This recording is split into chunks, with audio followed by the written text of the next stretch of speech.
Hola, ¿qué tal? Buen día. Vamos a empezar la clase de Física 2, una de las últimas de este curso tan raro, pero para mí no creo que me olvido más. Eh, y creo que a todos les va a pasar lo mismo. Eh, ¿Oyen bien el micrófono?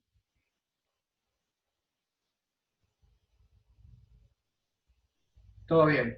Bueno, perfecto. Voy a cerrar algunas ventanas y vamos a empezar.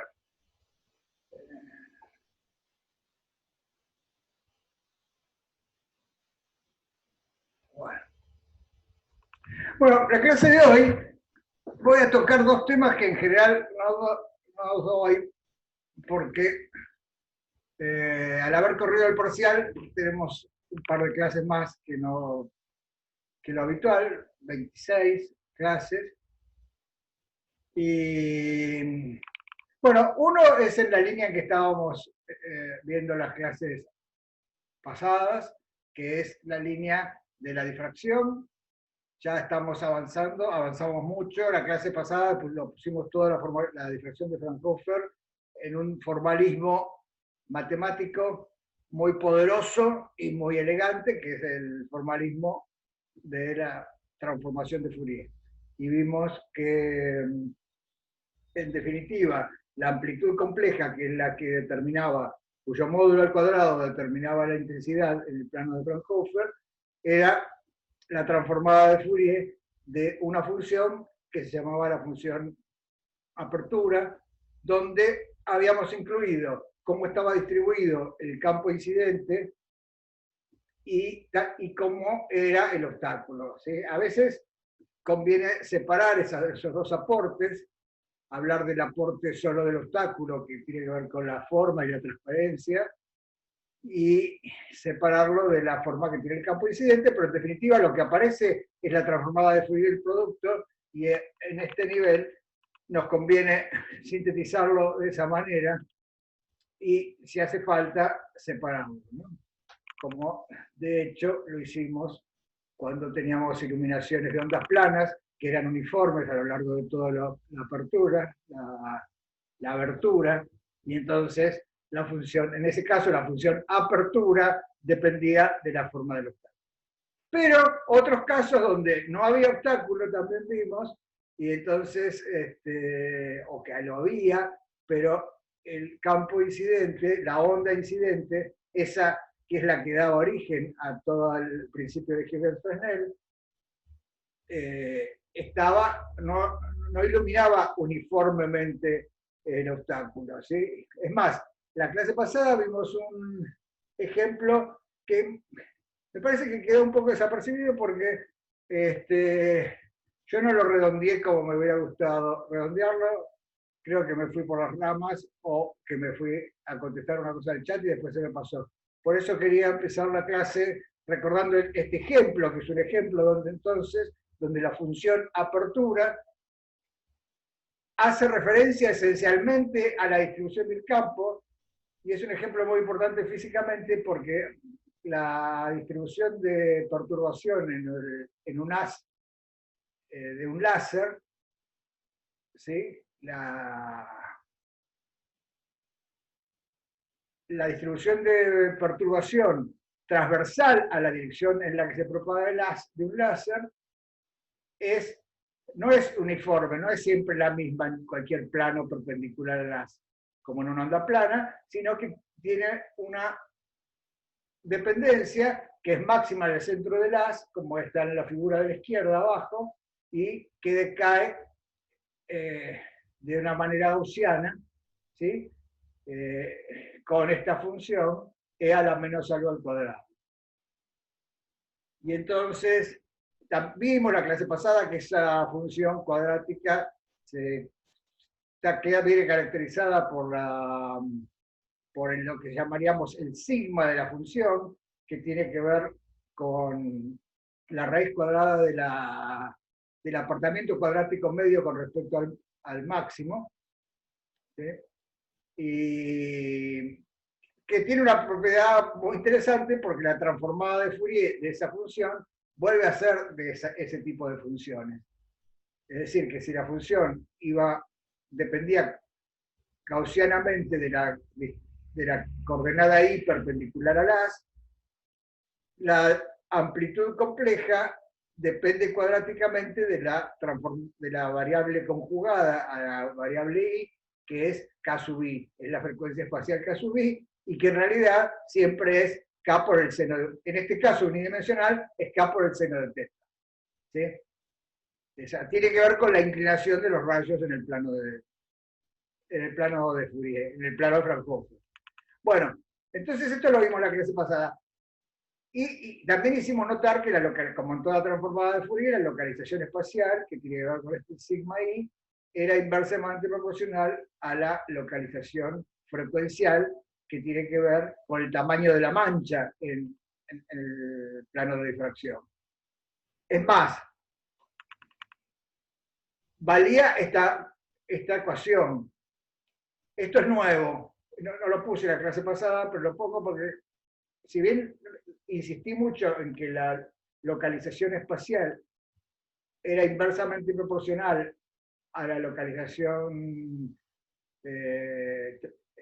frecuencial, y que justo valían 1, en este caso, el producto de ambas localizaciones. Este es el principio de incerteza, ¿sí? Que satisface toda par de funciones transformadas de Fourier. Quizá no recalqué, eso es lo que por eso lo quiero decir ahora, es que justamente este resultado lo daba porque quiere decir que si yo tengo un gaussiano que no pasa por ninguna abertura, se está solo propagando, ¿sí? Ese haz a medida que se está propagando, se está autodifractando, en el sentido de que también le pasa como ¿por qué? Porque el obstáculo está puesto por cómo salió la luz del láser. La luz del láser salió limitada, y una onda que está limitada se difracta. Y entonces, por eso se difracta y aparece esta localización inversa, ¿no? Pero lo que no mostré es, y no los hice pensar en el hecho de que esto implica que el haz, a medida que se propaga, se ensancha. Esto es una explicación de por qué, si yo tengo el puntero láser, ¿sí? y tiene un ancho cuando sale el puntero, cuando se propaga a lo largo de una distancia z, el ancho de ese haz es más grande. ¿Sí? Es decir, que la localización que hay en la variable transformada, que es la frecuencia espacial k sub i, no es otra cosa que de que aumenta si acá había esta localización espacial a la salida del puntero, lejos va a haber una localización espacial más grande de ese haz. El haz, a medida que se propaga, se va ensanchando y se va haciendo un manchón cada vez más grande, hasta que, bueno, ese manchón sea tan poco intenso que no lo podamos ver con nuestros ojos. Y entonces se dirá que el láser tiene un alcance tanto.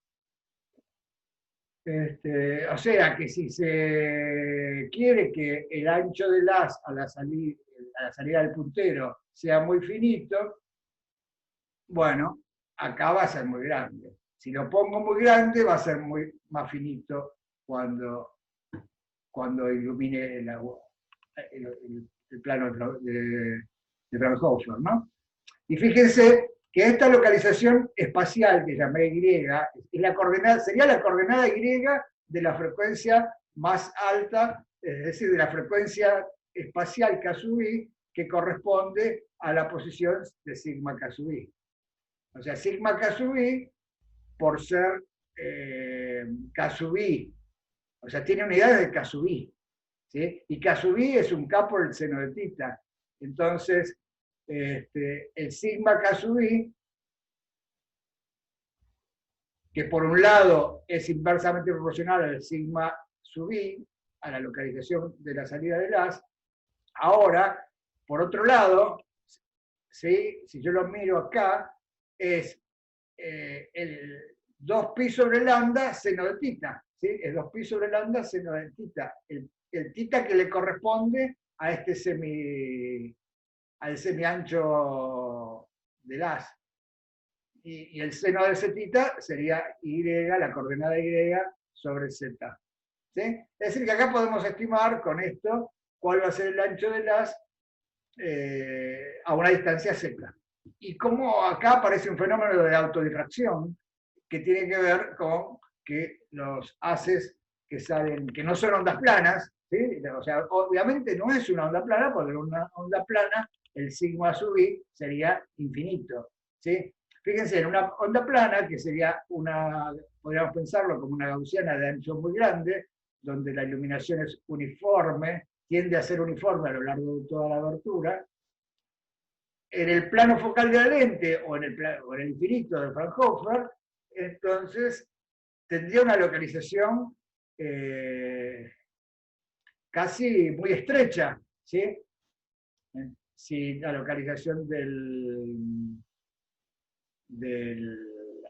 si fuera una onda plana, el A sería muy chiquito, el sigma sub i sería muy grande, y el sigma k sub i sería, de nuevo, muy chiquito. Y cuando A tiende a cero, es decir, cuando el haz gaussiano tiende a una onda plana, en el foco de la lente ve un punto. ¿Sí? Sería eso también. Fíjense, la transformada de Fourier de un haz muy ancho de una onda plana sería que toda la onda plana se focaliza en el foco de la lente y tendríamos esta función que vale 0 en todos lados, menos en el centro, que vale 1. ¿Sí? Entonces, bueno, ¿se entendió esto? ¿Entendieron esto? ¿Entendieron qué es lo que quizás faltó agregar la clase pasada? Bueno.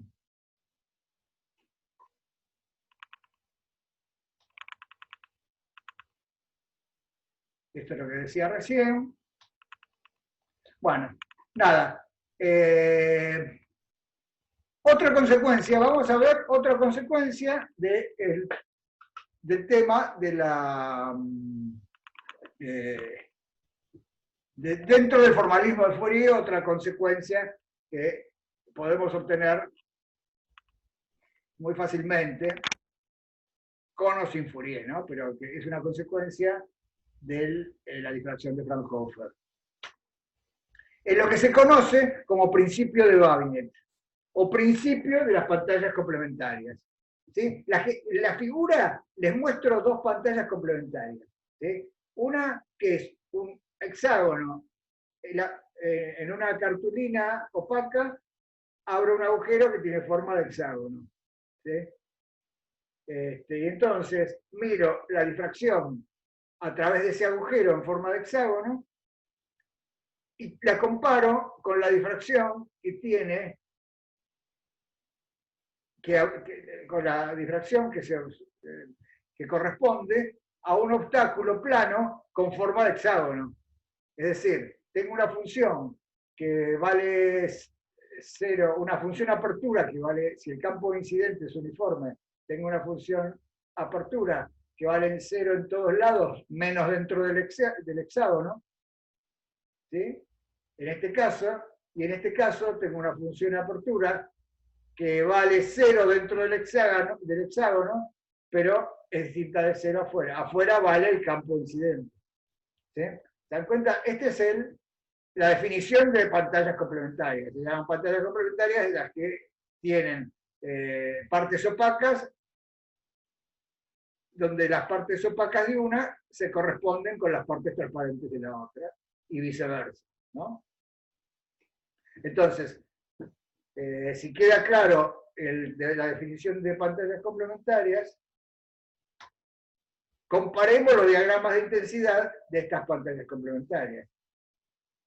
Esencialmente, un razonamiento muy sencillo, casi sin casi matemáticas, sería que si yo le pego este hexagonito como un rompecabezas adentro de acá de este agujero, y uso eso como obstáculo, cuando la ilumine en el plano de Fourier, de Fraunhofer, voy a ver que la perturbación en ese plano va a ser cero, porque está todo obstruido. ¿Sí? Pero la perturbación en ese plano, por otro lado, lo puedo pensar como la perturbación producida por la pantalla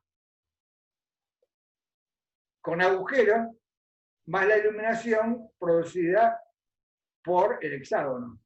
¿Sí? Y entonces, así se ve que el campo o la perturbación asociada con el hexágono es menos la perturbación asociada con la pantalla opaca con un agujero en forma de hexágono. ¿Sí? ¿Se ve? Y entonces, si hay un signo menos nada más entre ambas perturbaciones, sus diagramas de intensidad serán iguales. ¿Sí? Y entonces, una cosa que realmente es muy sorprendente es que toda pantalla complementaria, todo par de pantallas complementarias, tienen una distribución de intensidad, tienen la misma distribución de intensidad. ¿Sí? Por ejemplo, un plano infinito con un agujerito en forma de rectángulo, la difracción que observe con eso, una rendija, ¿sí? Va a ser la misma difracción que observe con el cuadradito, con el rectangulito este, que es el complemento de esta pantalla. ¿Sí? Es sorprendente, ¿no? Al que no le sorprende es que todavía está dormido, me parece. Pero tienen que coincidir que es sorprendente. Tienen que decir, es muy sorprendente. Bueno, qué suerte que Manuel diga que sí, que no es.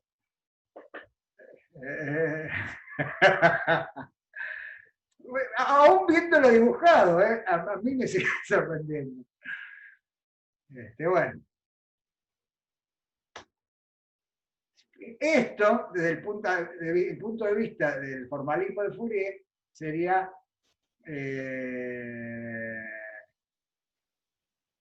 esto. Por ejemplo, fíjense, acá hay una pantalla opaca con agujeritos en forma de cruz, ordenados periódicamente en las dos direcciones, X e Y. ¿Sí? Y acá hay una transparencia que tiene pintados crucecitas negras, con la misma distribución espacial y ordenamiento en las dos direcciones.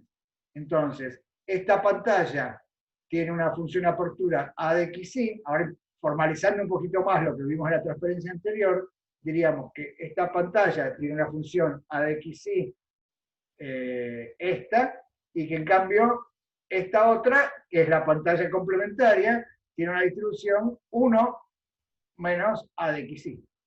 ¿Bien? Y fíjense que este es un experimento donde se observan los diagramas de difracción. Los diagramas de difracción son completamente similares. ¿Sí? Entonces, en esta columna del medio están los diagramas de difracción de estas dos. Así pasa con cualquier otro par de pantallas complementarias. Por ejemplo, acá hay una pantalla que corresponde a un rectangulito transparente, ¿sí? Agujeros en forma de rectangulitos ordenados como estos, pero así. Y esto corresponde a la pantalla complementaria, es decir, rectangulitos opacos ordenados periódicamente y me dan entonces esta distribución. La transformada de... Bueno, entonces, justamente esta propiedad dentro del formalismo de Fourier se escribiría así.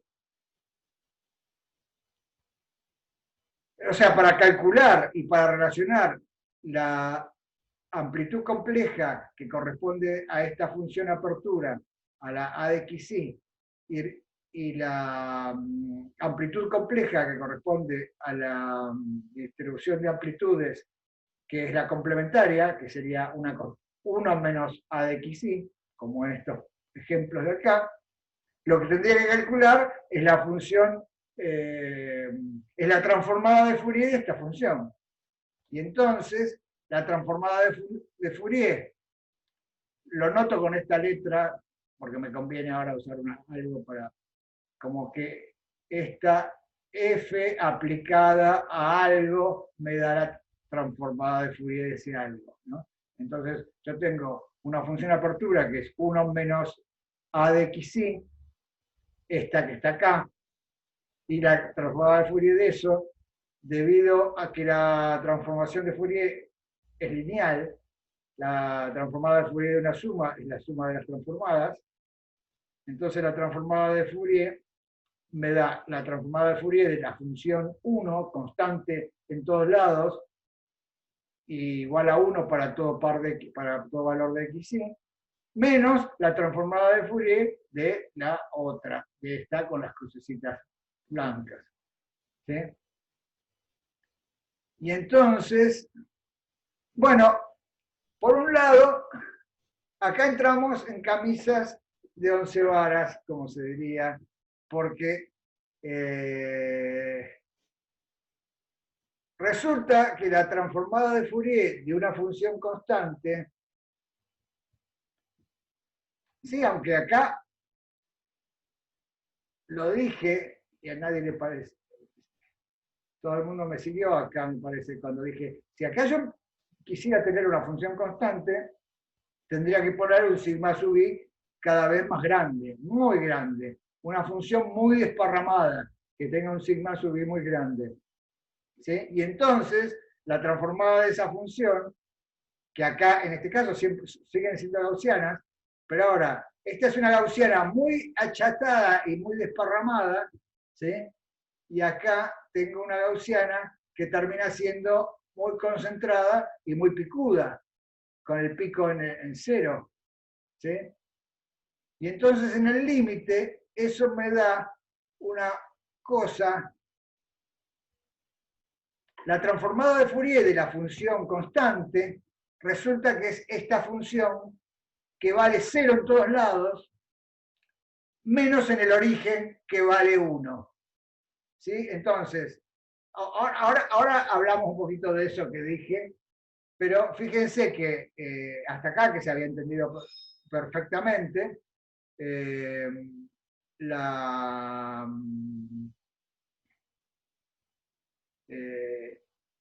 debido a esa propiedad que mencioné recién, de que la transformada de Fourier de la función constante vale 0 en todos lados, menos en el origen, el diagrama de difracción de Fraunhofer de la apertura complementaria es igual al diagrama de difracción en intensidades, es igual al diagrama de difracción de Fraunhofer de la apertura original, ¿sí? Menos en el origen no, porque en el origen esta función, la transformada de Fourier de la función 1, vale 0 en todos lados, menos en el origen. Entonces, mire, haciendo un argumento todavía un poquito más sofisticado que el que hicimos acá, ¿sí? Vemos que sí, que sigue siendo cierto de que las transformadas, de que las intensidades son iguales, aunque aparece esta salvedad del origen y aparece que tenemos que hablar de esta función que se llama, que en realidad no es una función, se llama, aunque los físicos la llamamos función delta de Dirac. Es una función que vale 0 en todos lados y que su integral vale 1. Y se puede pensar en realidad como el límite de una familia de funciones como esta, donde la sigma va tendiendo a infinito en este caso. ¿Sí? Porque sería esto, una función que la voy haciendo cada vez más estrecha y cada vez más alta, y entonces termina siendo 0 en todos lados, menos en el origen que vale 1. Bueno, tenemos que hablar de esa función. Tendríamos que... El formalismo de Fourier no lo voy a seguir. Es como que acá voy a parar porque esto se discute, si bien esto me lo entendieron, estoy seguro, ¿sí? De repente ahora tendría que empezar a hablar de estas cosas que se llaman funciones de delta de Dirac, que fueron introducidas en la física. Los físicos, si nos sirve, lo usamos y después no nos preocupamos mucho por el rigor matemático. Después los matemáticos vienen en nuestra ayuda y nos dicen, bueno, mira, quédate tranquilo, esto funciona en ciertas circunstancias. Pero acá, por ejemplo, esta función delta de Dirac se usó en la física, y bueno, muchas veces Dirac fue el que la introdujo como por 1930, y bueno, si bien se veía que tenía una cosa singular, se la siguió llamando función delta de Dirac, aunque en realidad van a ver matemáticas más avanzadas que en realidad es como un límite de funciones y que nos permite manejar un montón de fenómenos físicos que mediante este concepto, ¿no? Se llama también función impulso, porque si yo le pego una patada a una pelota, ¿sí? Lo que le estoy haciendo es una cosa que vale cero, una fuerza que le vale cero en todos instantes, menos en el instante que estoy pateando, ¿sí? Y entonces es del estilo, una patada sería del estilo de una función delta de Dirac. Pero bueno, ahora vienen un montón de propiedades lindas de la óptica de Fourier que no las vamos a ver en física 2 mucho, porque se ven más elegantemente usando la función de delta de Dirac. Esta de Babinet, por ejemplo, se puede ver mediante este argumento y se puede ver un poquito mejor mediante este otro argumento. Y acá nos topamos con la función delta de Dirac. Y esto me dice que, bueno, acá vamos a llegar en física 2. Sí, pero bueno, el mensaje ya lo tienen, es ese. En la difracción de Fraunhofer, la transformada de Fourier, la amplitud compleja es la transformada de Fourier de la apertura. Y eso es lo que van a usar y lo que usamos hasta ahora y con lo que demostramos un montón de propiedades. Bueno, yo quería hablar del principio de Babinet, ¿sí? Este principio de Babinet de las pantallas complementarias, porque mucha gente lo usa muy alegremente, ¿sí? Y bueno, vale para pantallas planas, dentro del formalismo de Fourier, acá se ve que vale para pantallas planas, que tiene esta cosita de que hay que mirar qué pasa en el origen, pero que en cualquier otro lado que no sea el origen, los diagramas de difracción son idénticos. Y entonces, también se usa como para tener una intuición acerca de la difracción que hay en obstáculos que no sean planos. Entonces, el ejemplo típico es el ejemplo de un cabello, o de un hilo muy delgado, ¿sí? El diagrama de difracción de Fraunhofer de un hilo muy delgado, ¿sí? Va a ser,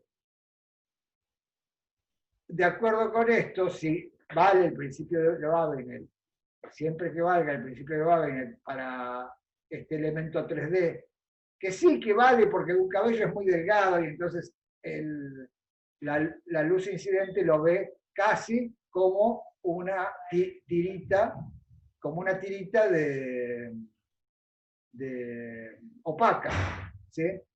Y esa tirita opaca es el complemento de la rendija de un cierto ancho que vimos, el primer ejemplo que vimos de difracción. Entonces, fíjense que el diagrama de difracción de Fraunhofer de un hilo muy delgado es igual que el diagrama de difracción de Fraunhofer de una rendija de un cierto ancho, ¿sí? Aunque bueno, este principio de Babinet no siempre vale para obstáculos planos. Entonces el mensaje es que en el caso de un cabello, por ejemplo, ustedes si tienen un puntero láser y quieren medirle el grosor del pelo a toda la gente que vive con ustedes, pueden hacer este experimento, iluminar el pelo con el láser y medir, y primero observar los mínimos, que sería genial, se ven perfectos si uno hace el experimento bien. ¿Sí? Si es cuidadoso, si mantiene el puntero quieto, ilumina el pelo a una distancia conveniente, mira en una pantalla y va a ver que se observa el diagrama de difracción que corresponde a la rendija. ¿Sí? Este experimento lo hizo Grimaldi ya como en el siglo XVII, y observó lo mismo, ¿no? Acá les quería mostrar un video.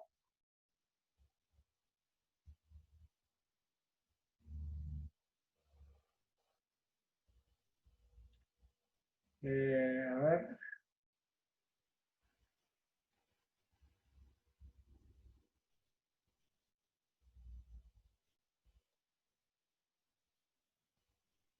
Bueno, si quieren vemos la presentación completa. Sí, podríamos ver la presentación completa. De paso, repasamos algo. Es cortito esto. Lo que quiero que vean es un video que hay acá en esta presentación.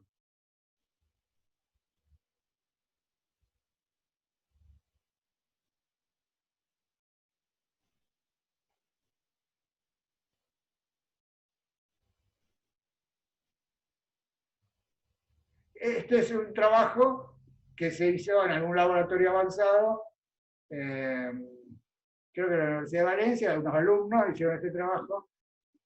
Es una cosa estándar, la pueden hacer en su casa. Medición del diámetro de un cabello mediante difracción. Y entonces,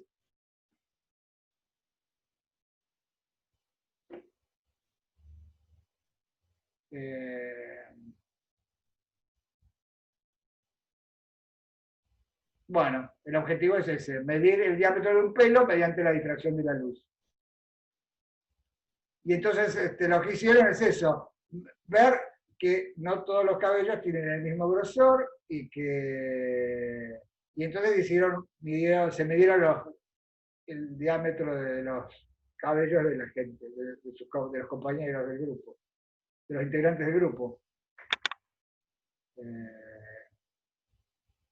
Bueno, analizar teórica y experimentalmente la medición va a hacer comparar los resultados con los que se obtienen de la difracción por una rendija. Y bueno, ellos después vieron que se adecuaban al modelo teórico. Bueno, a mí, el modelo teórico es del que estábamos hablando, que la luz que sale del puntero láser, si incide en una ranura, da un patrón que es el zinc. ¿Sí? Un patrón de difracción que es el zinc, es este que está acá. Bueno, acá muestran otro ejemplo, que no viene el caso, y mencionar el principio de Babin. ¿Ven? Entonces, en el principio de Babin, debido al principio de Babin, la difracción mediante una rendija de un cierto ancho va a ser igual a la difracción de un cabello, igual de un cabello, igual al diagrama de difracción de un cabello. ¿Sí? Entonces, midiendo la distancia entre mínimos o la distancia del máximo al mínimo, podemos calcular, como sabemos que eso es inversamente proporcional al ancho de la rendija, es decir, en este caso al diámetro del cabello, entonces, midiendo una distancia en la pantalla, puedo medir la distancia de un cabello. Bueno, esta es la magia siempre de la interferencia y de la difracción, que me permite observar detalles muy pequeños con una precisión que es muy grande, porque es una precisión que es fracciones de la longitud de onda que estamos usando, y si estamos usando la luz, estamos usando la longitud de onda es muy chiquita, y entonces vamos a medir. Bueno, acá usaron 3 punteros, uno rojo, uno verde y uno azul. Para ajustar las curvas nada más, no hacía falta, ¿no? Pero para ajustar las curvas y ver cómo el diagrama, bueno, como el ancho del diagrama de difracción no solo depende del tamaño del obstáculo, sino también de la longitud de onda que estamos usando. Eso es interesante. Entonces, si buscan en Mercado Libre van a ver que venden estos punteros, los verdes, los rojos y los azules. Bueno, hay muchos. No, digo Mercado Libre porque yo lo compré en Mercado Libre, pero en cualquier otro lado. Bueno.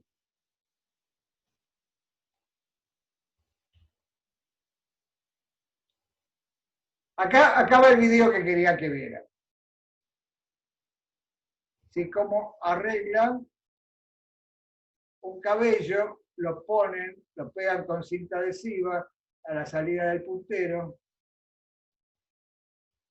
¿Sí?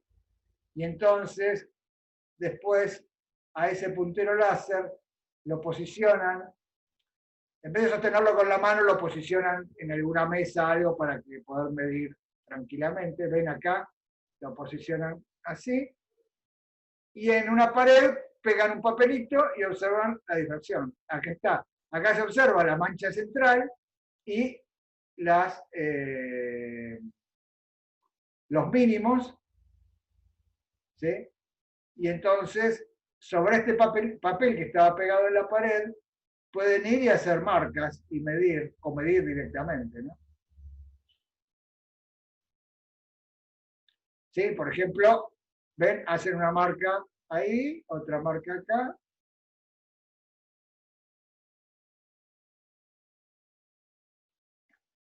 Y entonces, lo que les quedó en el papel es la marca esta desde un mínimo al mínimo adyacente. ¿Sí?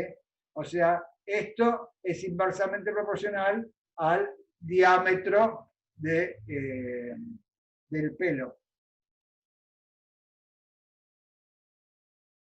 Bueno, y acá dicen que el pelo de Isabel, el de Amparo, de Ignacio, de Jesús, ya que sé. Esto ya sería el resultado experimental, habría que analizar los errores de esto, ver cómo están distribuidos, se pueden hacer cálculos. Bueno, esto no era lo importante que les quería mostrar, les dan resultados que son como 80 micrones, el característico de un cabello. Bueno, y acá hay algunas referencias, por si están interesados. Bueno, en particular, de esto, nada, de esto no quería mostrar. Les quería mostrar otro video en la misma línea.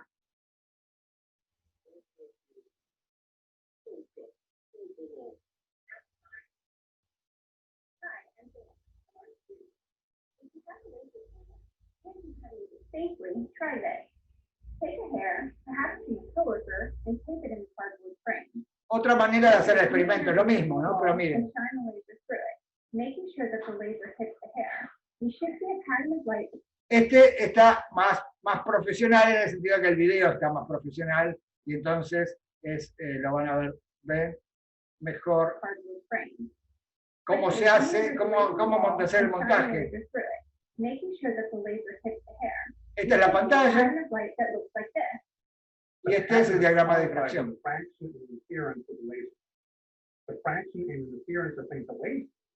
So seeing this pattern tells us that light behaves the way. We can also use the pattern to see how wide the hair is by making a few simple measurements. We need to know the distance. Acá están midiendo la distancia. To the center of the first dark area, and we need to know the distance from the hair. Y miden la distancia Z, lo que para nosotros era Z. The final bit of information that we're going to need is the wavelength of the laser.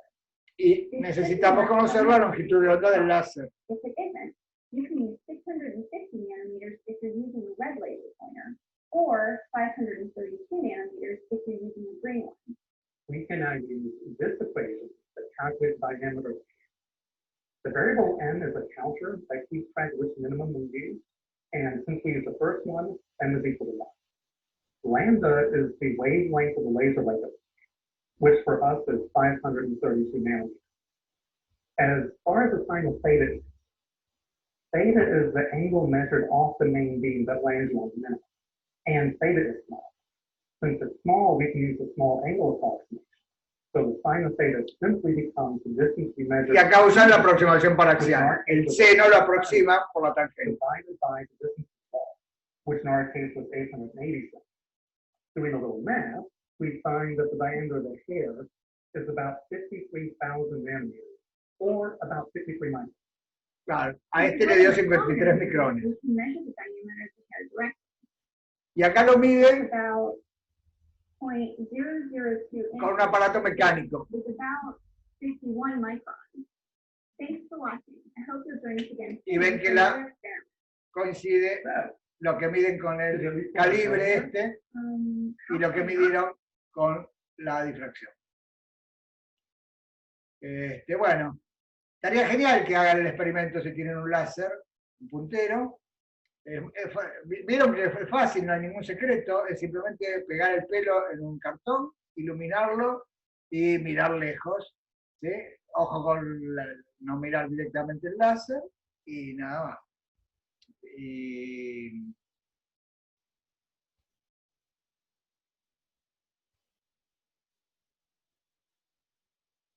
Bueno,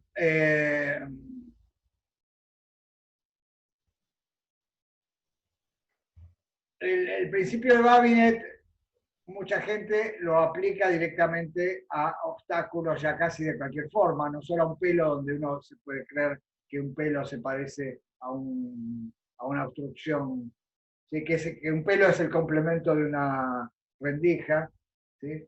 Sino lo aplica a partículas de forma arbitraria. Y bueno, y acá se da algo que los que trabajamos en cosas de nanoóptica electromagnética, como es mi caso, tenemos clarísimo que no se puede aplicar el principio de Babinet así nomás a cualquier cosa. ¿Sí? Sin embargo, la gente que se quedó con la óptica tradicional, lo aplica y entonces siempre aparece algún tipo de controversia entre gente que dice sí que vale el principio de Babinet, otros dicen no, no vale, y entonces acá, para que vean que eso no es un tema completamente cerrado, acá en el 2017 salió publicado un trabajo en una revista muy prestigiosa de óptica, se llama Optics Letters, que es un trabajo sobre el principio de Babinet y la difracción asociada con una partícula de forma arbitraria. Y entonces, para que vean que hay cosas que se siguen revisitando, por ejemplo, acá dice que el principio de Babinet es ampliamente usado para encontrar la difracción por una partícula. Sin embargo, la difracción por una partícula no es completamente la misma que la del principio de Babinet. ¿Sí? Es parecida, sirve para tener como una primera aproximación, pero no podemos fiarnos completamente. Entonces, en este trabajo usan una ecuación integral, ¿sí? Que es como parecida a las integrales de Kirchhoff, pero no son las de Kirchhoff, porque son las que corresponden al electromagnetismo. Y usan una ecuación integral exacta para formular la difracción por una partícula arbitraria y entonces ilustran cuándo se puede aplicar el principio de Babinet. Y entonces dicen que esto sirve para cerrar el debate sobre eso. Si quieren pueden verlo al artículo, está live. Si no me lo piden, yo se los paso. Bueno, O sea que acá le vamos a decir, sí, Maximiliano dice que audaz el abstract. Sí, sí, sí, por eso lo leí, porque me causa gracia, que dice, es muy audaz, sí, es como pretencioso, ¿no? Dice, con esto cerramos el debate, no se hable más del asunto, porque acá nosotros ya dijimos esto y chao. Sí, sí, tiene un poco de marketing. También hay que saber vender los trabajos. Pero me causó gracia eso a mí, para cerrar el debate, como de que acá nadie se atreva a decir una palabra más sobre esto, porque acá ya lo dijimos todo lo que hay que decir. Sí, pasa lo del marketing. Bueno, la cuestión es que si uno se lo cree o no. En general, hay que tomar, cuando hay palabras muy marketineras, hay que tomarlas un poco con pinzas. Está bien, hay que ser marketinero, pero porque la gente te presta más atención a las cosas marketineras. Pero, bueno, hay que después saber ponerlas en contexto. Bueno, acá le decimos adiós entonces al tema de difracción. Casi que estamos diciéndole adiós al programa de la materia. Pero bueno, es un buen momento para hacer un intervalo ahora. Y vamos a ver un punto más que me interesaría discutir, que no tiene que ver tanto con difracción, sino que mezcla varias cosas, como el principio de Fermat, la descripción geométrica y la descripción electromagnética. Vamos a hacer un intervalo y tengo 10 menos 10. Si quieren, a las 10 volvemos. ¿Sí? A las 10 seguimos.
Bueno, vamos a seguir con la clase. Estoy mirando el chat.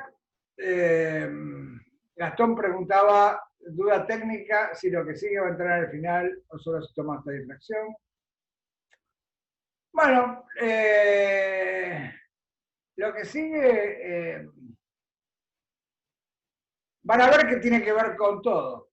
O sea que es un tema como de cultura general. No, no. Si quieren digo, no entra específicamente en el final. Sí, pero es bueno que. Pero involucra todo lo que saben, o sea que podemos entrar en este tema por casi cualquier lado de los que vimos. ¿Sí? O sea, nada. Vamos a verlo.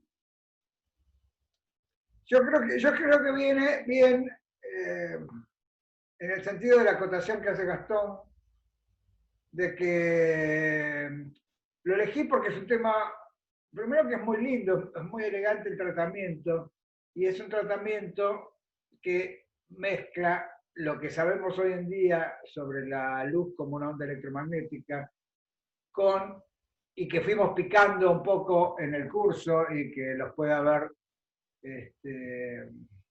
hecho sentir inseguros, que es natural que sea así. Me acuerdo cuando hablábamos de campos y cosas así, pero bueno, mezcla esas cosas con otros razonamientos que están metidos en el principio de Fermat, por ejemplo, y que hemos mencionado varias veces, como por ejemplo el principio de reversibilidad. Entonces, en ese contexto, el tema que viene toca esas cosas. Quizá por eso también sirve de repaso. ¿Sí? Entonces, como título, el título de este tema es el tratamiento de Stokes para la reflexión y la reflexión. Y como lo puse a último momento, acá hice un cut and paste del libro de Hedge. En el libro de Hedge, esto lo van a encontrar. Es en el capítulo 4, habla de este tratamiento. Sí, las figuras son las del... Ay, no sé si estoy compartiendo pantalla, ¿no? Gracias, Camila.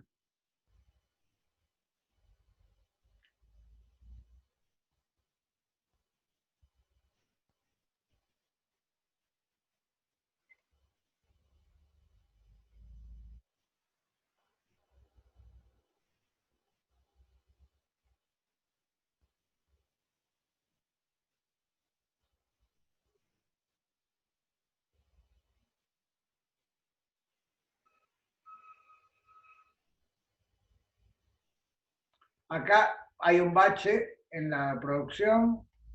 Es porque no encuentro, se me fue estos menús flotantes. Acá está. Compartir pantalla. Ahí está. Ahora sí, ¿no? Entonces acá está. Esta es la pantalla. Genial. Entonces, ven, esto es lo que les decía, hice un cut and paste de lo que está en el libro de Hedge. Si bien, bueno, yo lo tengo en mis apuntes, pero mis apuntes están en mi oficina en la facultad, así que bueno, esto es lo mismo. Quizá con una anotación distinta a la que yo habría usado, pero es lo mismo. ¿Sí? Entonces, la cosa, esta de Stokes, Stokes hizo muchísimos aportes, se lo van a encontrar varias veces, tanto en matemáticas como en física. El teorema de Stokes habrán visto en análisis en alguna matemática 2, posiblemente 3, no sé, cuando ven funciones de varias variables y ven los rotores, por ejemplo, los teoremas de circulación alrededor de una curva, como eso tiene que ver con el flujo a través de la superficie que define esa curva, que es uno de los llamados teoremas de Stokes. ¿Sí? Y bueno, hizo muchos aportes también en el tema del estudio de la luz. Uno de ellos es este razonamiento que tiene que ver con esta situación tan sencilla y tan familiar, donde hay una rayo incidente, una superficie de separación plana entre dos medios, ¿sí? El medio de arriba y el medio de abajo. Y entonces tenemos el rayo incidente, que podríamos decir que tiene una amplitud, porque estamos hablando de ondas. Ahora vamos a dejar la descripción naif que hacíamos en la descripción geométrica, donde nos hacíamos que no sabíamos que era una onda y hablábamos de rayos. Ahora juntemos todo. Hablamos rayos, pero sabemos que es una onda, y entonces este rayo es el rayo incidente que está hablando de la onda incidente, ¿sí? Y esa onda incidente tiene una amplitud. Y acá viene un tema que ustedes los confundía. Yo me acuerdo que hubo un poco de controversia en eso, porque ¿qué es el campo? ¿Cuál era la perturbación? Bueno, como se trata de una onda transversal, vamos a hablar de que acá tendríamos que hablar de la amplitud de la onda transversal perpendicular a este plano de incidencia. Ya lo sabemos, cuando estudiamos polarización sabemos que habría que tratar dos casos fundamentales para tener el problema completamente resuelto. Necesitamos dos casos fundamentales. Uno, cuando el campo eléctrico es perpendicular al plano de incidencia, y otro cuando el campo eléctrico está contenido en el plano de incidencia, ¿sí? Y que con eso, si sabemos resolver esas dos cosas, sabemos resolver la reflexión de cualquier otra polarización, ¿sí? Entonces, supongamos, bueno, Stokes no sabía mucho de electromagnetismo cuando hizo esto, y en ese momento, cuando todavía no se sabía, se hablaba, y se sabía que era algo transversal, se hablaba del vector óptico, ¿sí?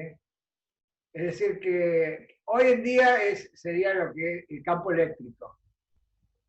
Entonces, pero se puede hablar del campo, del vector óptico, y el vector óptico, que es el campo eléctrico, sería perpendicular al plano de incidencia o paralelo al plano de incidencia. Y cuando es perpendicular al plano de incidencia no hay ángulo de Brewster, cuando es paralelo al plano de incidencia hay ángulo de Brewster, ¿sí? Todo eso ya lo sabemos, ya lo discutimos y lo sabemos, pero bueno, no está de más recordarlo. Lo que quiero es que llamemos entonces E0i a la amplitud incidente de alguno de esos dos casos. Si quieren, para fijar ideas, piensen que es el perpendicular al plano de incidencia, pero da lo mismo, ¿eh? Entonces, cuando tenemos la onda incidente tiene una amplitud incidente que es E0i, ¿sí? Acá Hedge usa E sub 0 para hablar de las amplitudes y le pone un subíndice que sea I de incidente. Bueno, y después va a estar la onda reflejada y la onda transmitida.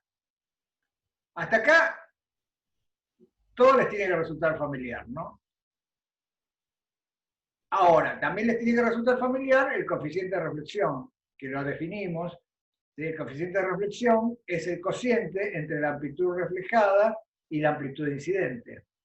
Entonces, en vez de llamar a esta amplitud del rayo reflejado, darle un nombre, directamente la escribimos como el coeficiente de reflexión por la amplitud incidente, ¿ven? O sea, acá está puesto eso. Está puesto la amplitud incidente es 0i por R, que es el coeficiente de reflexión, cuyas curvas las vimos el otro día, las repasamos, están en el apunte, ¿no? Este R, en función del ángulo de incidencia, puede tener un 0 o puede no tener un 0. ¿Sí? Para una polarización o la otra. Y lo mismo para la onda transmitida. En vez de ponerle que la onda transmitida tiene una amplitud, no hagamos lío, ahorremos y símbolos, y la amplitud de esa onda transmitida, llamémosla Bueno, es el coeficiente de transmisión por la amplitud de incidente. Como es un problema lineal, todas las magnitudes acá son proporcionales a la amplitud de incidente. Sí, que ahora incluso les digo, ahora lo podríamos ver desde muy lejos, esto sería como que hay acá hay una fuerza impulsora que está asociada con la onda incidente y produce una perturbación reflejada y una perturbación transmitida. En ese sentido es como las sogas que estudiamos en la primera parte del curso. Bueno, este es el planteo, ¿sí? Entonces, está aclarado el tema de las amplitudes, acá está el tema de las leyes de IMSAL, y entonces este sería el ángulo θ1, que aunque incide el rayo incidente, y con que se refleja el rayo reflejado, y θ2, que está dado por la ley de IMSAL. Entonces, si está todo entendido, la pregunta ahora que nos va a, que nos puede estartalar un poquito es, ¿crees en la reversibilidad? ¿Sí? Porque de repente alguien nos puede preguntar, ¿crees en la reversibilidad? Y uno podría decir, ¿y a qué viene esto acá, en esto que estamos hablando? ¿A qué viene la reversibilidad? Y bueno, esto toca el otro tema que les dije que se mezcla con esto, y es el principio de Fermat. Cuando nosotros sabemos que las leyes de la reflexión y de toda la descripción geométrica se obtienen a partir del principio de Fermat. Y el principio de Fermat me dice que para ir de un punto A un punto B, la onda sigue una trayectoria para la cual el camino óptico es estacionario. ¿Sí? Ahora, si es estacionario para ir de A a B, es estacionario para ir de B a A. O sea que el camino para ir de A a B compatible con los vínculos del problema es el mismo camino que hay para ir de B a A compatible con los vínculos del problema. ¿Sí? Eso también están todos de acuerdo, ¿no? O sea, por un lado, estamos de acuerdo con este dibujito que vemos acá y entendemos todo en términos del comportamiento electromagnético. Por otro lado, también lo podemos ver a partir de Fermat. Y Fermat me dice que esto tiene que valer el principio de reversibilidad. Entonces, preguntémonos, ¿creemos en el principio de reversibilidad? Si creemos en el principio de reversibilidad, siempre, Gastón comenta, ¿siempre va a ser el mismo de A a B que de B a A? Sí, porque fíjate que el camino óptico es, por ejemplo, es la integral curvilínea del valor del índice entre A y B por una trayectoria. Dada una trayectoria, la integral curvilínea del índice sobre esa trayectoria es el camino óptico. Y ese valor no depende o sea, ese valor de A a B es el mismo valor que de B a A, porque el diferencial L es el mismo, a lo sumo cambia de signo, pero cambian de signo también los límites inferiores y superiores de la integral, y entonces en definitiva el camino óptico no cambia. Entonces, en ese sentido, tienen que estar todos convencidos que es que no cambia. Claro, se puede invertir el orden de A y B y da lo mismo la integral, es eso. Eso sería dicho en fácil, ¿no? Ahora, si uno se quiere poner, dice, pero que el diferencial L, y sí, el diferencial L cambia de signo, pero también cambia de signo, cambia el límite, ahora la integral es de BA, entonces también me va a cambiar ese doble cambio de signo, me va a dar lo mismo. ¿Sí? Entonces, bueno, acá están los puntos que estamos repasando. Por un lado, Fermat, y de acuerdo a Fermat, con este razonamiento, tenemos que estar convencidos que vale la reversibilidad, que si el camino, conocemos el camino de A a B, también conocemos el camino de B a A. Y por otro lado, sabemos esto, y sabemos que si incide una onda con una amplitud de incidente de 0i, la onda reflejada tiene una amplitud que es R por E0i, y la onda transmitida tiene una amplitud que es T por E0i. donde R y T son los coeficientes de reflexión que están graficados en el apunte y que vieron también en la práctica, ¿sí? Que dependen del ángulo de incidencia, de los índices y nada más. ¿Sí? Entonces, si creemos en la reversibilidad quiere decir dar vuelta a todas las flechitas. Si aquí hay una flechita así, ahora tiene que haber una flechita así. Y acá tiene que haber una flechita que apunte para acá. Y esta, que era una onda incidente, tiene que ser una flechita que apunte para allá. ¿Sí? ¿Todos lo ven esto? Entonces, fíjense que si creemos en la reversibilidad lo que tiene que pasar es esto que está dibujado acá.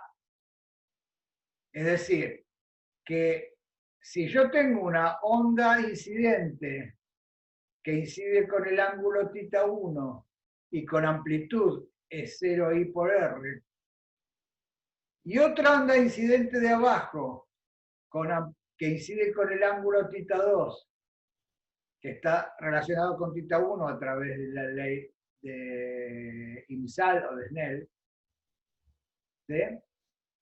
Y con amplitud t por el 0i, eso me tiene que dar origen a una sola onda, ¿sí?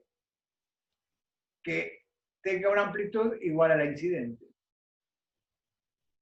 ¿Sí? Entonces, la reversibilidad de este dibujito es este dibujito.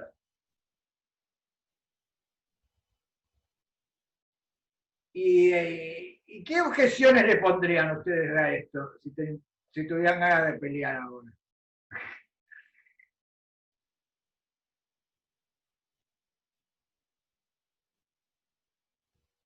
Nico dice, faltaría una cuarta flecha. ¿Cuál, Nico?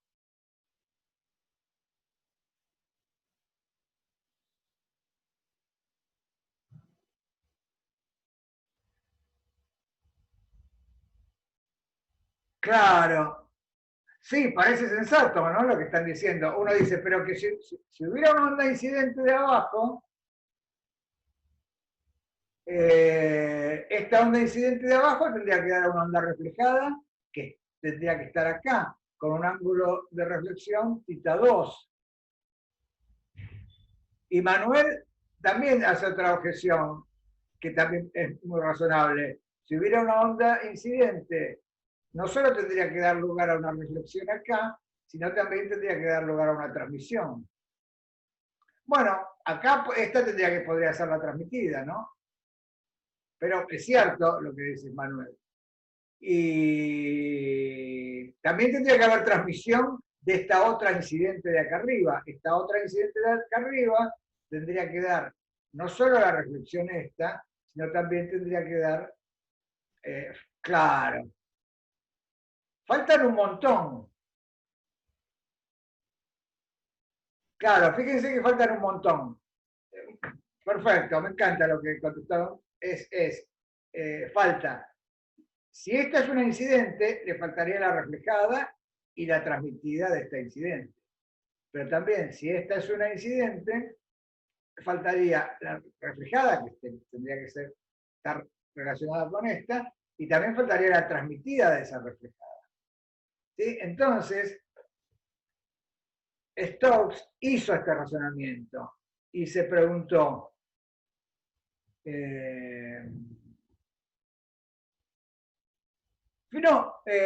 Camila pregunta, ¿θ1 sería reflexión total y θ2 de Brewster? No, por ahora no supusimos nada sobre θ1 y θ2, solamente que están relacionados a través de la ley de la reflexión, ¿sí? Y de que hay un rayo transmitido, partimos de esta hipótesis de que hay un rayo transmitido, o sea que no hay un rayo acá paralelo a la superficie, no estamos en reflexión total.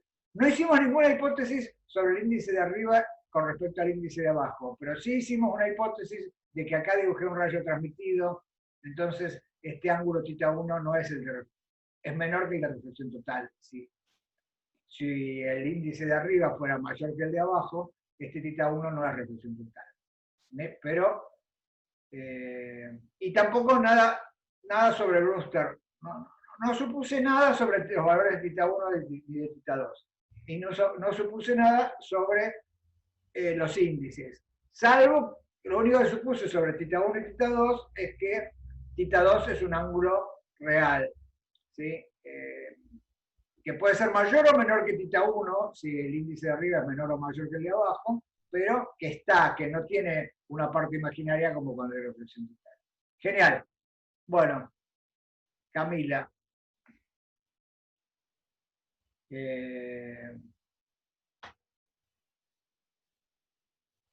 No, me acordé, porque me acordé que Camila, el otro día vos habías dicho algo de transmisión.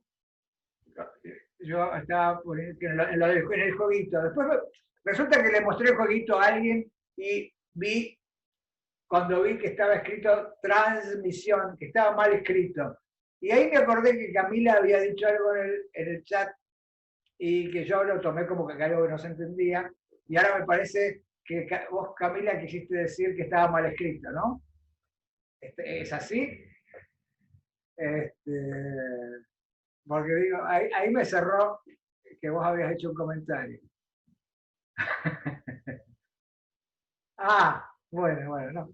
El jueguito, fíjense que está mal escrito transmisión. Nada.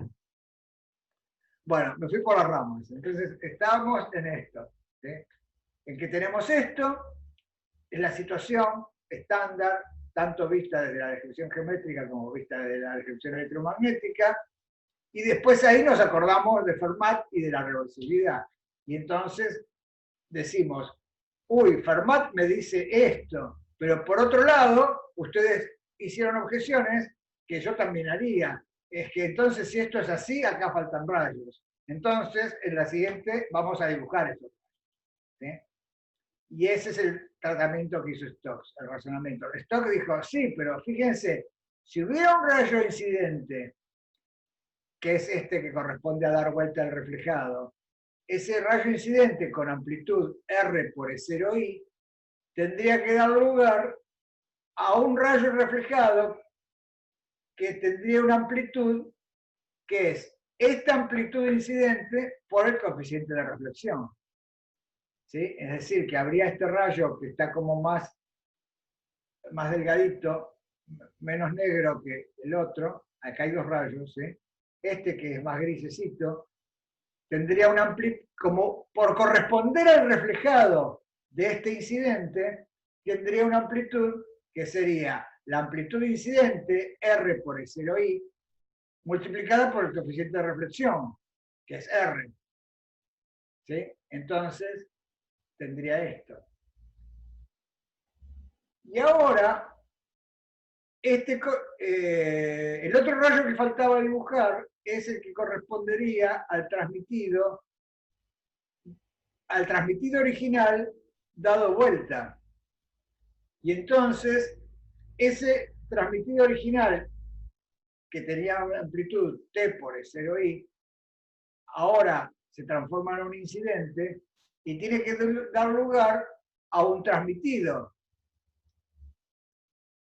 Ese transmitido va a tener una amplitud que va a ser el coeficiente de transmisión T', lo llamo H acá T', ¿sí?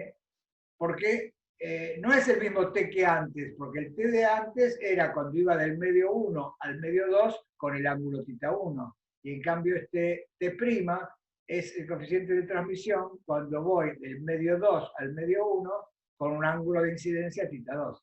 ¿Se dan cuenta? El T y el T' estarán relacionados, pero son distintos, ¿no? Porque el T corresponde al ángulo de incidencia, al coeficiente de transmisión cuando incido con θ1, y esto sale con θ2.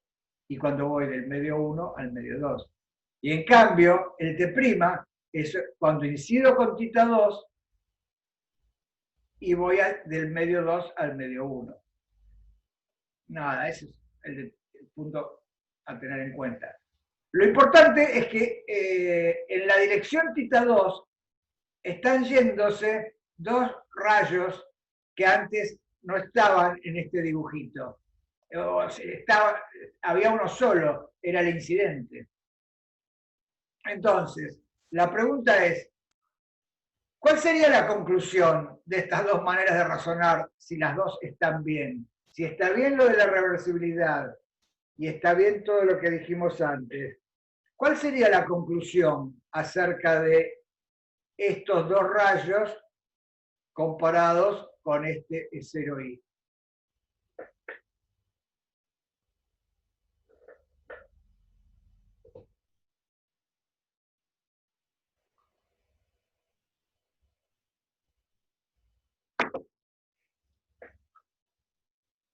O sea, ¿qué relación tendría, dicho de otra manera, qué relación tendría que haber entre E0i y estos rayos que nos salieron que dijimos, uy,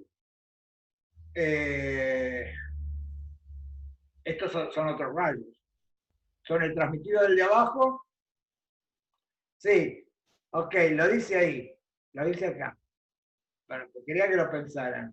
Entonces, la conclusión tiene que ser que estos dos rayos representan la misma onda, una misma onda. Son dos rayos que viajan en la misma dirección, representan la misma onda, que es, tiene que tener una amplitud igual a la que correspondía a reversibilidad, que era tener amplitud E0i.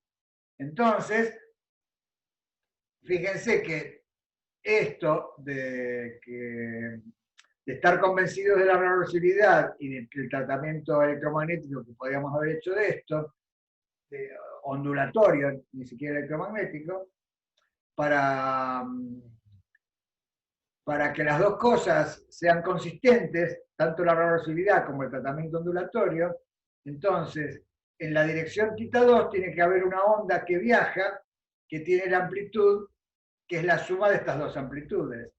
Es 0i por t, que es esta, ¿sí? Que es la que correspondía a esta incidente desde abajo, y más una amplitud que sea R por E0i por R, que es la que correspondería a la reflejada de esta otra. ¿Sí? Y entonces debería valer esta igualdad. ¿Sí? Bueno, ese es el punto más fuerte de todos, porque uno tiene que estar muy convencido para poder escribir esto. ¿Sí? Porque si no, no le cierran este dibujito con, uy, no le cierra este dibujito, ¿sí? Con este otro dibujito. Para que este dibujito sea consistente con este, entonces tiene que valer esta ecuación que está acá. ¿Todos lo ven? Bueno, y de la misma manera, para que sean consistentes los dos dibujitos, mientras que acá dando vuelta a los rayos, las direcciones de los rayos, acá no había nada, resulta que cuando lo analizábamos desde el punto de vista ondulatorio, acá tendría que haber algo que son dos cosas en realidad. Tendría que ser esta, que es una es la reflejada de la que antes era transmitida, y tendría que estar esta otra, que es la transmitida de la que antes era reflejada. ¿Sí? Entonces, ¿pero qué tiene que estar pasando? Si creo en todo eso, no tengo más remedio que aceptar que la interferencia de esas dos ondas me da cero. O sea, esto también toca el tema de interferencia. Fíjense, resulta que hay una interferencia y esas dos ondas tienen que estar completamente desfasadas. ¿Sí? Y sus amplitudes tienen que ser, no solo tienen que estar desfasadas, sino que sus amplitudes tienen que ser, tienen que tener el mismo módulo, ¿sí? Y estar desfasadas, y eso se expresa escribiendo esto, que es 0i por RT, es 0i por RT, que es la amplitud de este rayito de acá, más es 0i por t por R', que es la amplitud de este rayito de acá, tiene que ser igual a 0. ¿Sí? Entonces, acá obtuvimos un par de ecuaciones, y ahora, fíjense, como el problema es lineal, el problema de reflexión es un problema lineal, porque la ecuación de ondas es lineal y las condiciones de contorno son lineales, entonces esto es lineal. los E0 se van, no depende esto del E0, los valores de 0 se simplifican y se van en la primera ecuación y se van en la segunda ecuación. Y entonces la primera ecuación se lee como t por t' igual a 1 menos r cuadrado. Y la segunda ecuación se lee como, porque los t se simplifican, y los E0 se simplifican, y me queda que R es menos R'. Y esto es lo que se llama relaciones de Stokes para la reflexión y la transmisión. O sea que, fíjense qué fuerte que es, y que, bueno, esto es hacer física teórica, ¿sí? Porque no hacía falta para predecir ningún ángulo ni nada, pero es un tratamiento teórico muy lindo, porque nos da otro panorama, nos permite pararnos en otro lugar. Como físicos siempre nos conviene tener descripciones alternativas, poder parafrasear cosas de dos.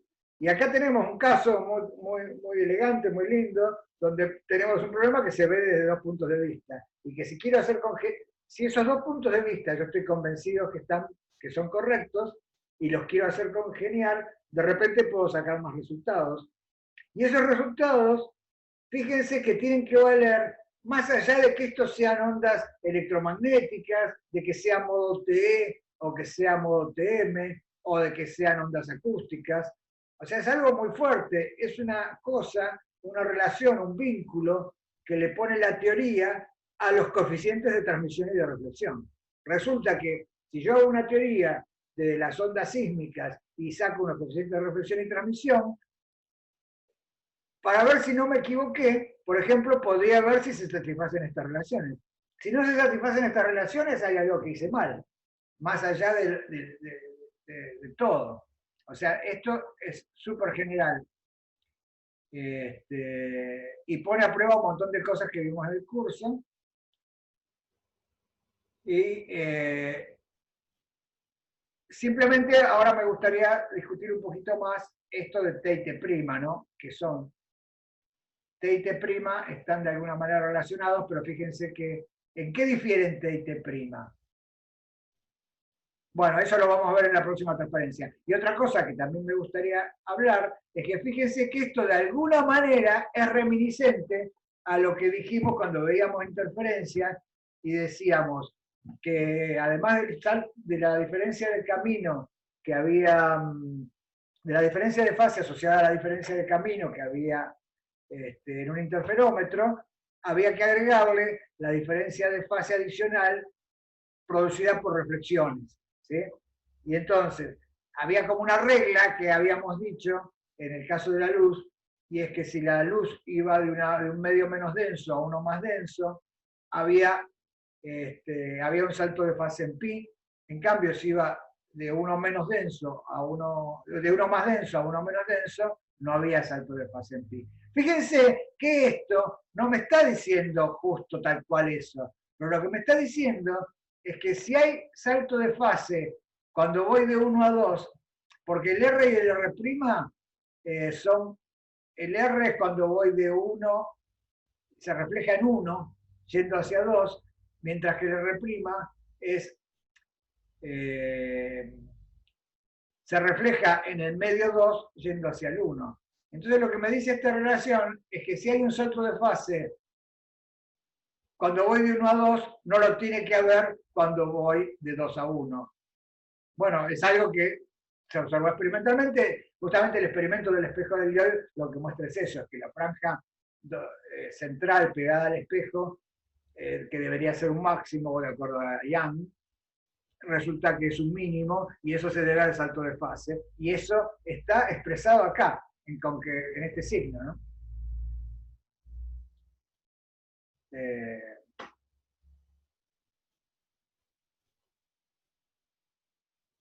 Claro, no, esta otra transparencia la agregué más que nada para escrito de manera más explícita.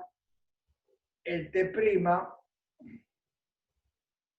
es una función, es el coeficiente de transmisión que corresponde a un ángulo de incidencia θ2.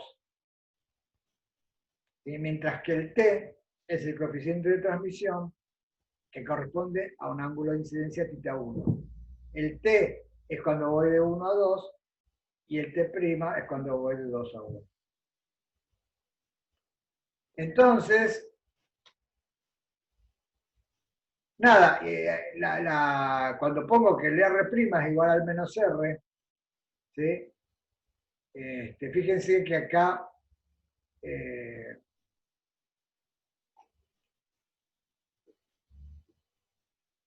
bueno, y entonces, nada, que acá aparece R cuadrado.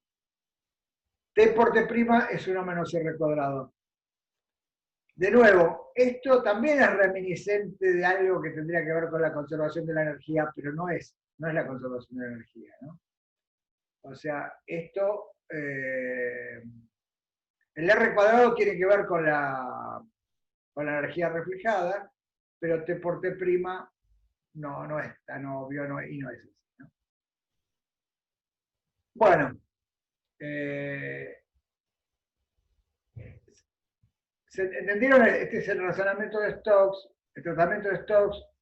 Creo que lo más valioso es ese razonamiento que nos hace pensar las cosas de dos maneras distintas y tratar de congeniarlas.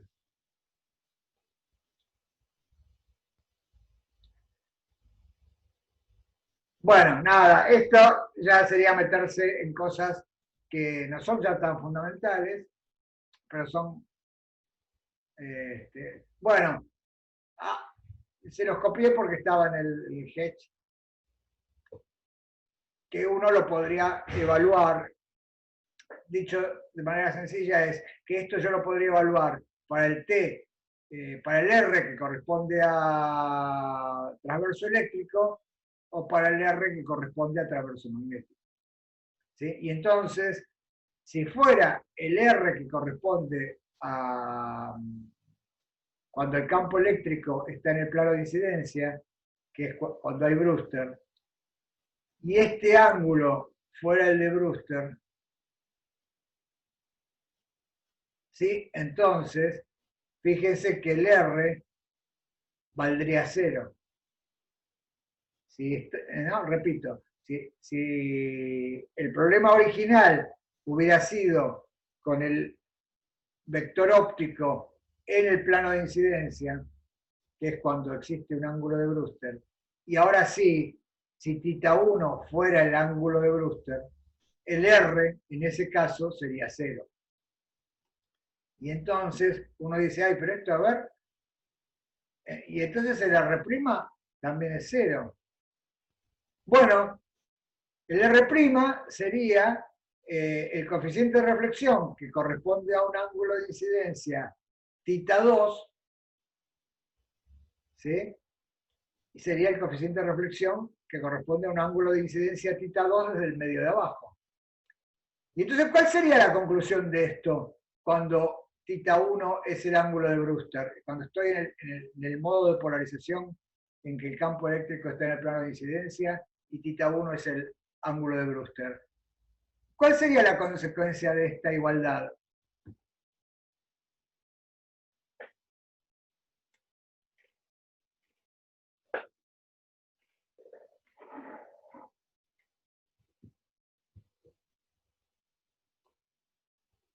Perfecto, Manuel. Muy bien. θ2 también sería el ángulo de Brewster. ¿Se dan cuenta? Es más, que es algo que nunca habíamos pensado, no sé. Pero es muy fácil de demostrar. Por ejemplo, ustedes ahora podrían demostrar que si θ1 es el ángulo de Brewster cuando voy del medio 1 al 2, porque tienen una expresión para ese ángulo de Brewster que tiene que ver con la tangente de los índices, el arco tangente de los índices. Entonces, cuando van de 2 a 1, van a ver que el θ2 es el que corresponde al transmitido del Brewster en el otro caso, tal cual. ¿Sí? Eso sería ya sacarle más el jugo, sabiendo algo de teoría. Fíjense que esto no es una imposición electromagnética. Resulta que el electromagnetismo me tiene que dar esto. Me lo tiene que dar antes de que Stokes supiera si era electromagnético o no. O sea, es este razonamiento el que lo da. O sea, que hay muchas cosas, muchas formas analíticas en física que vienen de cosas más elementales que hacer la cuenta y sacar las ecuaciones diferenciales y resolverlas. En este caso, vienen desde una cosa como más fuerte, que es la reversibilidad. ¿Sí? Es para pensar eso, porque es realmente fuerte. Todos sabemos hacer las cuentas y resolver las ecuaciones diferenciales, será más fácil, más difícil.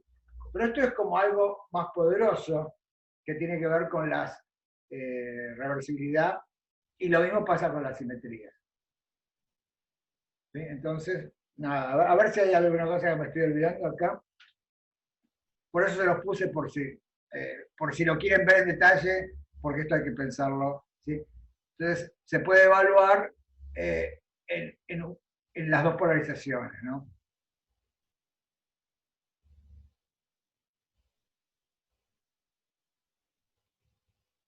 Ah, sí, ¿ves? Acá me estaba olvidando de una cosa, y es quizás recalcar esto, y es que,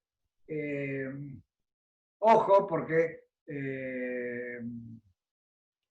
fíjense que acá lo que me dice es que si hay salto de fase cuando voy de 1 a 2, no lo hay cuando voy de 2 a 1. Eso está de acuerdo, es consistente con lo que habíamos dicho en interferencia, con lo que dijimos de espejos de Lioy. Pero fíjense que acá sí está, dimos por supuesto de que no hay reflexión total. Entonces, por otro lado, el otro día cuando hicimos el jueguito, y salió el tema del llamado rombo de Fresnel, y que la fase cambiaba en reflexión total. ¿Sí? Fíjense que acá esto no me dice nada de que solo me dice que la fase cambia, si cambia, cambia en pi. Claro, porque estoy excluyendo, al haber hecho el dibujito que hice al principio, estoy excluyendo el caso de reflexión total. Y en reflexión total les quiero recordar que la fase no solo cambia en pi, sino que puede cambiar en un valor distinto de 0 o pi. Y así salía el rombo de Fresnel, que me permitía transformar unas linealmente polarizado a 45 grados de plano de incidencia, que mediante dos reflexiones, donde la fase cambiaba pi sobre 4 en un lugar y pi sobre 4 en el otro, me salía una onda elípticamente polarizada o circular.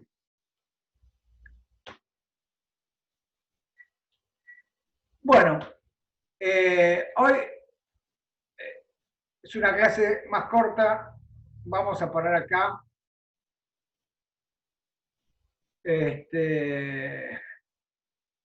Porque quería discutir esto.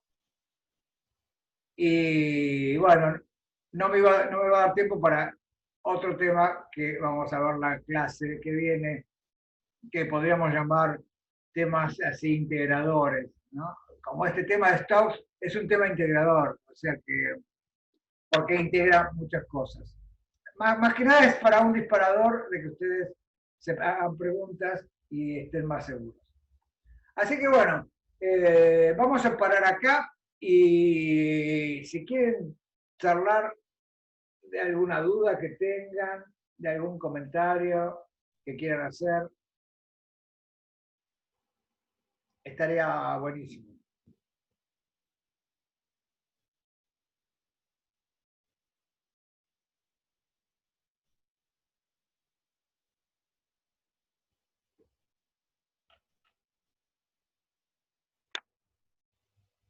Dale, Gastón.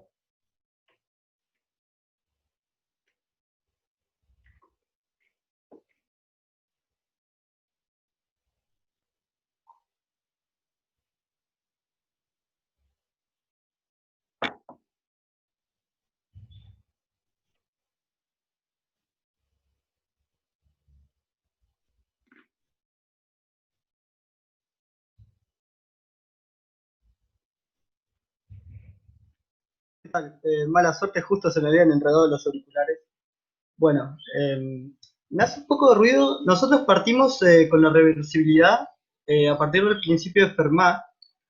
Yo me acuerdo que habíamos visto algo, eh, una parte que decía como que no podía ser la causa, como que era más que nada una descripción matemática, porque me acuerdo que decía que si era la causa le atribuíamos conocimiento a la naturaleza, algo de eso, no sé, me queda...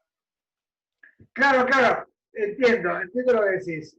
Muy buena la acotación. Eso fue una crítica que le hicieron a Fermat, los que decían esto, qué tontería esto que dice Fermat. O sea, porque, de nuevo, es como si uno le quiere, que no puede ser la causa. Claro, no, no puede ser la causa si uno piensa en un principio de, de causalidad, de causa-efecto, ¿no? Pero seguramente es una consecuencia de... nada, hay explicaciones que uno se cree más que otras. ¿Sí? O sea, uno hablar de que el principio de Fermat es la causa, uno dice, bueno, no, mira,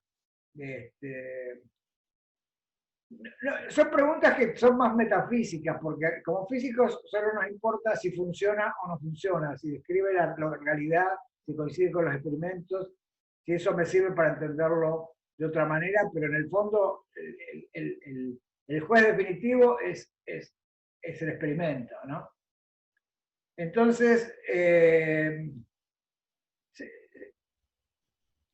lo que pasa que esto de la reversibilidad tendría que ver que la ecuación en realidad tiene que ver con otra simetría matemática que está oculta, que no está tan oculta, pero que nunca la mencionamos, y es que si yo cambio t por menos t en la ecuación de ondas, como hay una derivada segunda, ¿sí?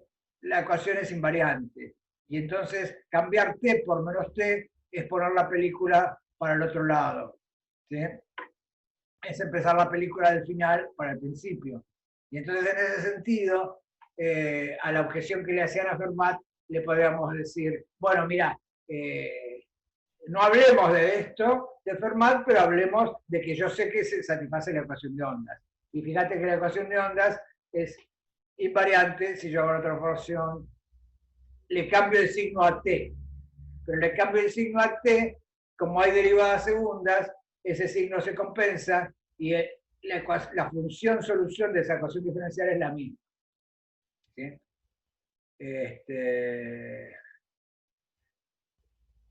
Eso sería, Gastón. O sea, la reversibilidad ya venía de antes del principio de Fermat, ya estaba en el fenómeno ondulatorio que nosotros ya aceptábamos, digamos. Claro, tal cual, tal cual. Lo que pasa es que Fermat, tal cual. La reversibilidad de alguna manera está metida en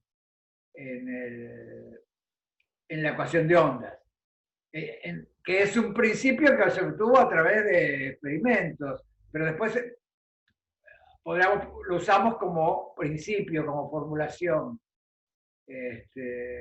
Entonces, si vemos que todos los experimentos me dicen que esto es una onda y veo que siempre se satisface la ecuación de ondas, entonces vale la reversibilidad. Eso sería.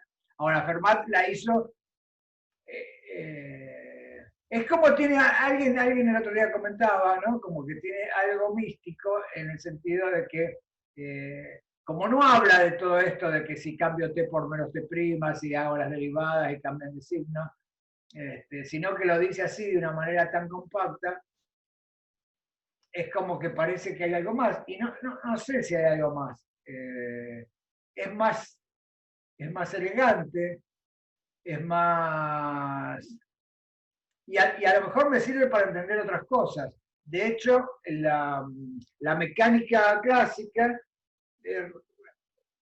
también se puede probar que la mecánica clásica se puede formular en términos de un principio que es como el de Fermat, ¿sí? Que dice que más allá de los potenciales y las fuerzas que actúen en un sistema de partículas,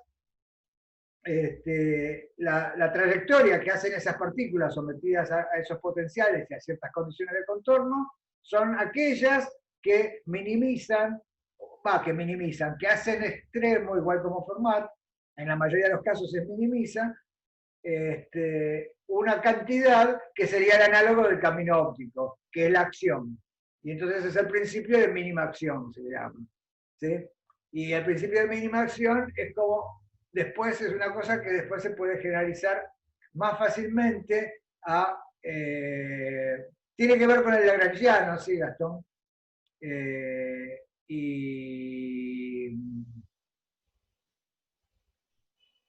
Y eso se puede formular más fácilmente en términos, a través del lagrangiano, se puede extender a la electrodinámica, ¿sí? Y la electrodinámica cuántica. Y entonces, pero bueno, en definitiva son cosas equivalentes.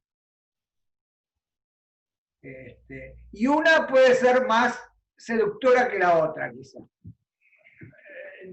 Resulta más seductora una que la otra, pero por eso se sigue hablando de principio. Es un principio, pero es un principio como las leyes de Newton son un principio en mecánica clásica. Realmente las leyes de Newton se aceptan como un principio, sin demostración. Sí, porque nada, hay una cosa ahí medio recurrente, que es cómo se define la fuerza, cómo se define la masa. Nada, pero en un momento se ponen, se cuantifican y se dice, valen estas leyes. ¿Sí? Y a partir de ahí sale todo lo demás. Se puede demostrar que a partir de esas leyes se puede llegar a una ley equivalente en forma integral, donde hay una cantidad que se hace que es estacionaria, en el sentido de que sus cambios no cambia a primer orden si se cambian las trayectorias. Y eso vale en mecánica clásica. Bueno. ¿Qué te parece, Gastón? Me quedé pensando, cuando decía los experimentos, si se puede armar experimentos que diferencien entre estas, digamos que diga, no quisiera decir que es más real, pero algo así sería la pregunta.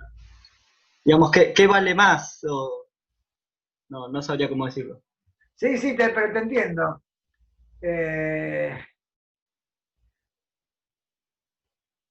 Bueno, sí.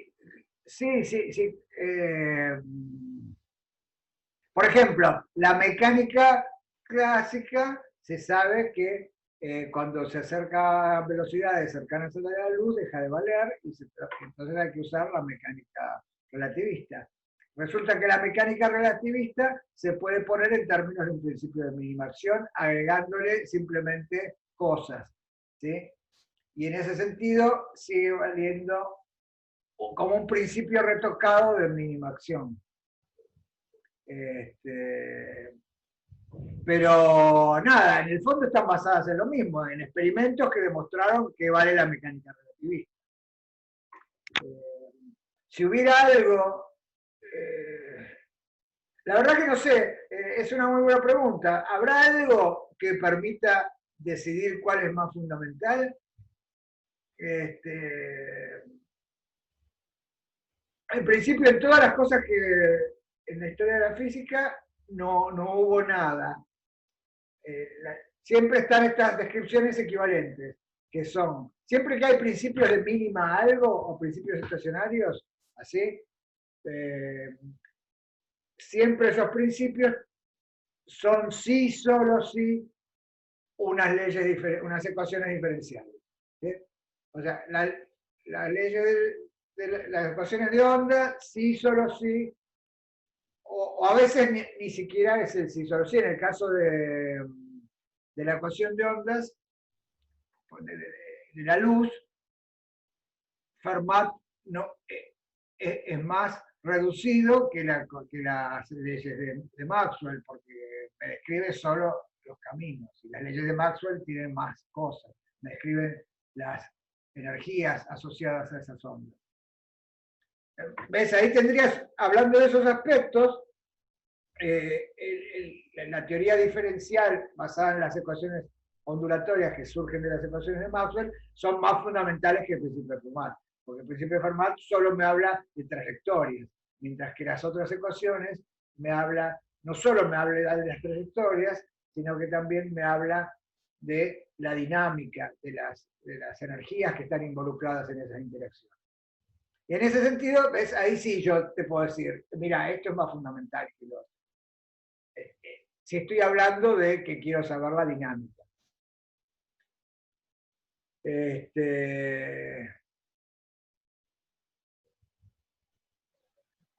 Claro.